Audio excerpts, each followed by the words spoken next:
Iberdrola, a grande eléctrica que dirixe o corrupto Sánchez Galán, amigo do ausente Feijóo, gañou no ano 2023 4.800 millóns de euros. Por se esa cifra a alguén nesta Cámara non lle parecese suficientemente obscena, nos 9 primeiros meses de 2024 os lucros de Iberdrola ascenderon a 5.471 millóns de euros. A principal petroleira, Repsol, superou os 3.160 millóns de euros en 2023 e, aínda así, o seu presidente, Yosullón Imaz, ameaza con non realizar investimentos e ten que pagar impostos. Investimentos que, non os esquezamos, redundarán aínda en maiores lucros para a compañía. Para completar o cadro de obscenidade, as 5 grandes enerxéticas gañaron xuntas casi 10.500 millóns de euros. Son o emblema do capitalismo voraz, lucros indecentes en canto as clases populares teñen dificultades para chegar a fin de mes ou directamente non poden pagar a enerxía eléctrica ou os combustíveis. É só ou mesmo fundamentalmente culpa delas? Evidentemente non. É o Estado quen debe actuar para defender o interese común. Mas non só non o fai, senón que actúa ao servizo do lobby enerxético, como evidencia a regulación do mercado eléctrico a modificación normativa para tornar aínda máis laxa e sen control a regulación para instalar parques eólicos, como ben sabemos, na Galiza, onde padecemos un boom eólico depredador que expolia os nosos recursos para facer aínda máis abultadas as contas de resultados. Non deixaremos de reclamar un modelo diferente baseado no control público do sector eléctrico e do conxunto enerxético por ser un sector estratégico da economía.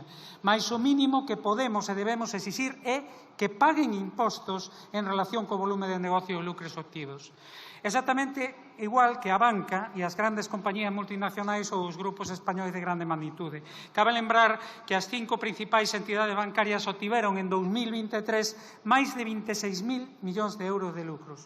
Mais unha vez, absolutamente obsceno cando centenas de millares de persoas teñen dificultades para pagaren as súas hipotecas. E aínda hai nesta Cámara quen se opón a que paguen impostos. Hai quen, en vez de defender os intereses sociais, defende os das grandes corporacións.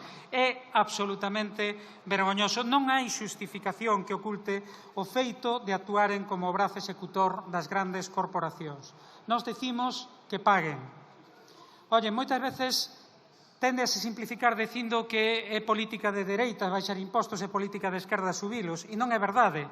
A política consecuentemente de esquerdas consiste en baixar impostos á clase traballadora e ás clases populares e subirllo aos ricos e ás grandes corporacións. Que pague máis que máis ten para conseguir tamén que poida pagar menos que afronta maiores dificultades. En consecuencia, o BNG, para alén de apoiar o imposto complementario, introduciu emendas para baixar o IBE, que non é un imposto progresivo e que, por tanto, nada xusto, os produtos e servizos esenciais.